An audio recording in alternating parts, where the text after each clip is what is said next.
श्रीहरये नमः श्रीहरये नमः गोपिका जीवनस्मरणं गोविन्द गोविन्द दशकं 82 बाणयुद्धं मृगमोक्षः च प्रद्युम्नो रौक्मिणेयः स खलु तव कला शम्बरेणाहृतस्तं हत्वा रत्या सहाप्तो निजपुरमहरत् रुक्मिकन्यां च धन्यां तत्पुत्रोऽधानिरुद्धो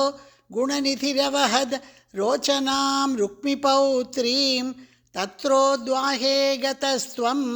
न्यवधिमुसलिना रुक्म्यपि द्यूतवैरात् बाणस्य सा बलिसुतस्य सहस्रबाहोः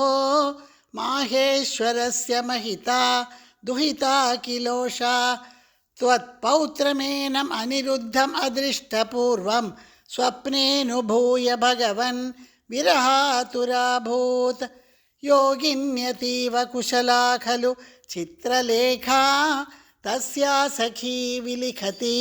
तरुणानशेषान् तत्रानिरुद्धम् उषया विदितं निशायाम् आनेष्टयोगबलतो भवतो निकेतात् कन्यापुरे दैतया सुखमारमन्तं चैनं कथञ्जन बबन्धुषि शर्वबन्धौ श्रीनारदोक्त तदुदन्तदुरन्तरोषैः त्वं तस्य शोणितपुरं यदुभिर्न्यरुन्धाः पुरीपालः शैलप्रियदुहितृनाथोऽस्य भगवान् समं भूतव्रातैः यदुबलमशङ्कं निरुरुधे महाप्राणो बाणो झटिति युयुधानेन युयुधे गुहप्रद्युम्नेन त्वमपि पुरहन्त्रा जघटिषे निरुद्धा शेषास्त्रे मुमुहुषि तवास्त्रेण गिरिशे द्रुता भूता भीताः प्रमथकुलवीराः प्रमथिताः परास्कन्दत्स्कन्दः कुसुमशरबाणैश्च सचिवः स कुम्भाण्डो भाण्डं नवमिव बलेनाशु बिभिदे चापानां पञ्चशत्या प्रसभमुपगदे छिन्नचापेधबाणे व्यर्थे याते समेतो ज्वरपतिरशनैः अज्वरी त्वज्वरेण ज्ञानी स्तुत्वाथ दत्त्वा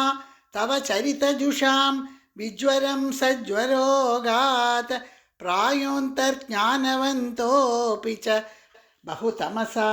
रौद्रचेष्टा हि रौद्राः बाणं नानायुधोग्रं पुनरपि पतितं दर्पदोषाद्वितन्वन् निर्लूनाशेषदोषं सपदि बुबुधुषा शङ्करेणोपगीतः तद्वाचा शिष्टबाहुद्वितयम् उभयतो निर्भयं तत्प्रियं तं मुक्त्वा तद्दत्तमानो निजपुरमगमः सानिरुद्धः सहोषः मुहुस्तावच्चक्रं वरुणमजयो नन्दहरणे यमं बालानीतौ दवदहनपाने निलसखं विधिं वत्सस्ते ये गिरिशमिह बाणस्य समरे विभो विश्वोत्कर्षी तदयमवतारो जयति ते